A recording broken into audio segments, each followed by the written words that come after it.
field, of that unearthly state where pain dissolves away,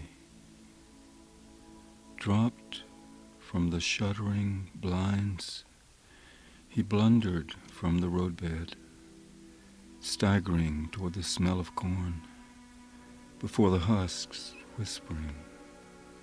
In the sudden gust below the trestle, the withered, nervous man collided with the fence, and the shock bobbed his head in an arc over the wire, and he lost his spectacles, and his body rebounded, and he reached out slowly.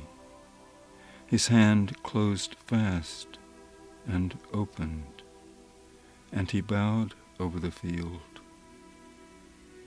His locomotive crept up the hillside, then dry stalks whispered thinly.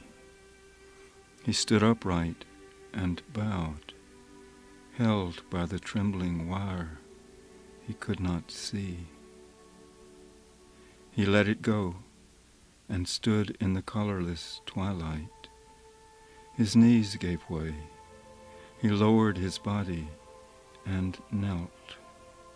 One iron furrow sanded his fingertips. He felt into the crevices. The light darkened.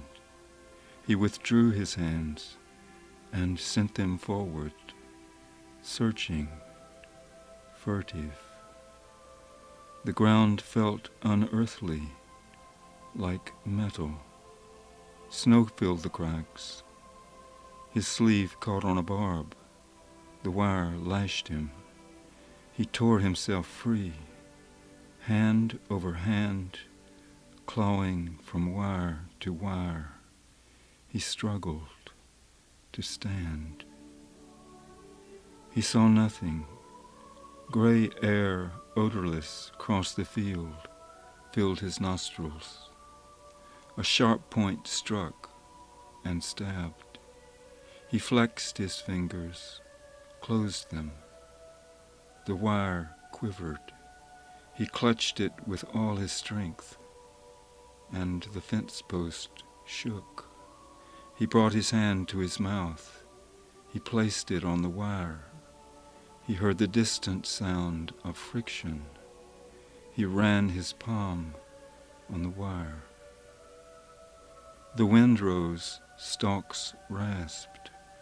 A parched tip tickled his eyelids, teasing them like a feather. A shadow flapped on his forehead. The light again darkened. He wondered if it were the night he saw, approaching. The wind calmed and he was moving, guiding on the wire. The gray air rose depthless between his feet, before his face. He lifted one arm for balance and found a post. Then he lifted the other hand, perilously. Stumbling, he lost balance. His fingers slid to a barb. The taut wire shook him and swayed low. He held himself close to the earth, soothing the wire, outstretched, motionless. He lunged for the post and fell, was lashed and trembled, hoisted himself and swayed in the calm. He extended his arms and crept on the tips of his toes. His fingers fled from the barbs and, quailing, caressed them. He could not cease moving, for the wire would not cease moving. He remembered the coldness of earth and the crevices of earth. The wire throbbed over the earth steadily. Rushing noise came from his body. Mucus foamed to his lips. He could not spit it from his teeth. His mouth would not open. His tongue stuck to his lips. He lifted his palm to his mouth and sucked his wrists. He tore his mouth open, cried out retched and spat. Tall, he lowered his head and lifted his other hand until his arms stretched wide above the field. After a long while, the fence did not end, and the man stepped past one post after another. When he stumbled, he no longer fell. The barbs became less jagged. The wire shook him, and they fought each other. The intervals between the posts lengthened, and he heard his train passing over hills. The sound became a humming noise within him, from which he always receded. In the air there was a rustling of dry husks, and a sudden cry snatched close from mountain walls, the wail of a child or an animal. The train climbed and passed away from him, and he heard himself hear nothing. Dust and mortal, cursed my father.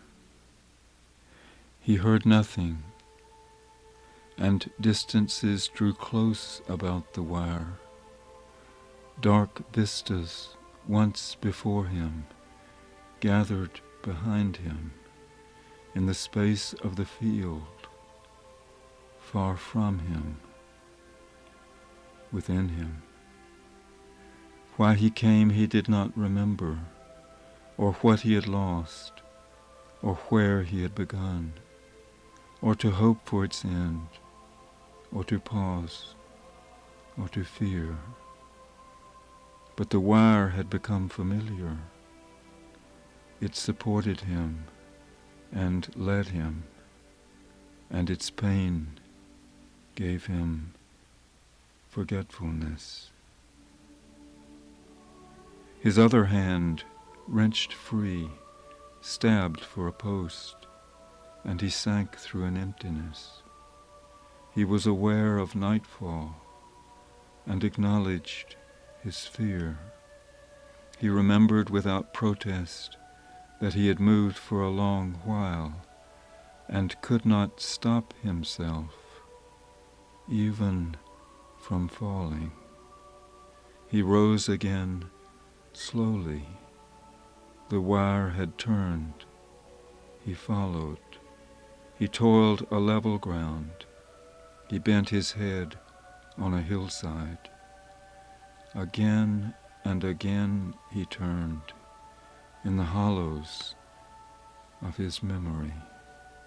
The cavities in his knees spread into his belly, his chest, his throat. He felt himself floating with the paralyzed, inert movement of a dream. When he tried to recover, he lost himself in his blindness, in the darkness, in the field. But the wire held him. The punctuated strands smoothed down his hands, and the wire became smooth. Dust and mortal, cursed my father. The wire held him upright and kept him moving, for he could not move alone. Dust and mortal, cursed my father. The wire became his direction, for alone he was lost. Dust and mortal, cursed my father. He and the wire were one thing, for together they consumed him. Wrapped in a flowing fever, he forgot his hunger and coldness, the wind and the sounds of the night, the darkness around him, and the fear of falling. He remembered the wire, and possessing no other memory, he felt that he had known it forever.